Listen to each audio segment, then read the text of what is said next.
Sayyid Sajid Pasha Qadri, famous scholar. Like, share and subscribe now. 4 रकात सुन्नत मौक़िदा की नियत आप कैसे करेंगे? नियत की मैंने 4 रकात नमाज ज़ोहर की सुन्नत मौक़िदा वास्ते अल्लाह तबारक व तआला के रुख मेरा काबे शरीफ की तरफ, अल्लाहु अकबर।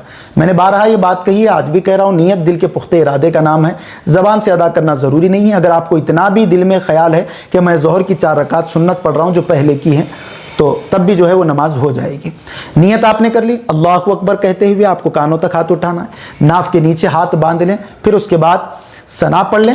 सना आपको नाम नहीं लेना है बल्कि डायरेक्ट सुबहानकल्लाहुम्मा पढ़ना है। सुबहानकल्लाहुम्मा व बिहम्दिका व तबारक अस्मुका व तआला जद्दुका व ला इलाहा गैरुक। उसके बाद औज़ु बिल्लाहि मिनश शैतानिर रजीम बिस्मिल्लाहिर रहमानिर रहीम। फिर उसके बाद सूरतुल फातिहा पढ़ लीजिए।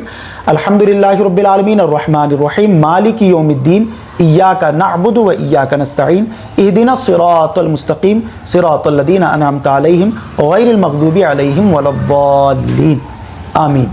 फिर उसके बाद कोई सूरत आप तिलावत कर लें, बिस्मिल्लाहिर्रहमानिर्रहीम पढ़ लें। फिर उसके बाद इन्ना आतैना कल कौसर का अगर आपको सूरा आता है तो वही पढ़ लें, इन्ना आतैना कल कौसर फसल्लि लिरब्बिका वनहर इन्ना शानियका हुवल अबतर।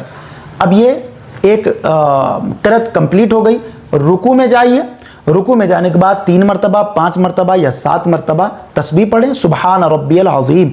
और फिर रुकू से उठें तो समी अल्लाहु लिमन हमीदा कहें, फिर खुद ही रब्बना लकल हम्द कहें। फिर उसके बाद सजदे में चले जाएं। सजदे की जो तस्बीह है सुबहान रब्बियल आला 3 बार, 5 बार, 7 मरतबा, ये आप जो है सजदे में कर लें, 2 सजदे हो जाएं। फिर उसके बाद वैसे ही उठ जाएं जैसे आप गए थे। ये 1 रकात आपकी कंप्लीट हो गई। अब जब दूसरी रकात में आप खड़े हो जाएंगे, फिर अलहम शरीफ, फिर उसके बाद कुल हुवल्लाहु अहद का सूरा अगर आपको आता है, या इन्ना अतैना के बाद वाले जो सूरतें हैं वो जो भी आपको आते हैं वो आपको करना है। फिर दूसरी रकात कंप्लीट करना है।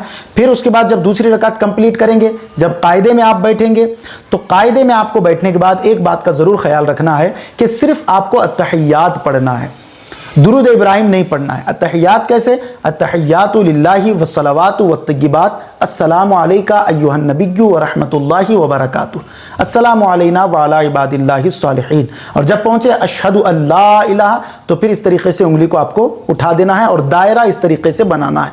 ये जो आप देख रहे हैं, जानू पर रखकर दायरा इस तरीके से बनाना है। अशहदु अल्ला इलाहा इल्लल्लाह पर जब आप पहुंचे तो इस तरीके से उठाएं, इल्लल्लाह पर पहुंचे तो फिर आप इसको इस तरीके से करके फिर हाथ को सीधा कर लें। अशहदु अल्ला इलाहा इल्लल्लाह व अशहदु अन्ना मुहम्मदन अब्दुहु व रसूलुहु। अब आपको दुरूद इब्राहिम नहीं पढ़ना है। जैसे ही आपने दुरूद इब्राहिम शुरू की, अल्लाहुम्मा सल्ली अला मुहम्मद भी अगर आपने कह दिया तो फिर आपको सजदा सहू करना पड़ेगा। तो इसीलिए इस बात का पहले कायदे में ख्याल रखें कि दुरूद इब्राहिम, दुआए मासूरा कुछ भी नहीं पढ़ना है, सिर्फ अत्तहियात पढ़ के आपको खड़े हो जाना है। फिर आप उठेंगे, फिर सूरह फातिहा पढ़ेंगे, फिर उसके बाद और एक सूरत पढ़ेंगे आप। अब अगर किसी को सिर्फ 2 ही सूरतें आती है कुरान की, तो वो 2 ही सूरतों को 4 रकात की सूरतों में पलटाएंगे। पहली रकात में जो पढ़े थे उसको आप फिर तीसरी रकात में पढ़ेंगे, दूसरी रकात में जो पढ़े थे उसको आप चौथी रकात में पढ़ेंगे। इस तरीके से जैसे किसी को मान लीजिए इन्ना अतैना और कुल हुवल्लाहु अहद ये 2 ही सूरतें आती हैं, तो पहले में इन्ना अतैना पढ़ेंगे, दूसरे में कुल हुवल्लाहु अहद का सूरा आप पढ़ लेंगे। फिर दोनों रकतों में यानी सुन्नतों की 4 रकतों में अलहम शरीफ के बाद दीगर दूसरी सूरत मिलाना ये ज़रूरी है। नहीं मिलाएंगे तो फिर सजदा सहू आपको करना पड़ेगा।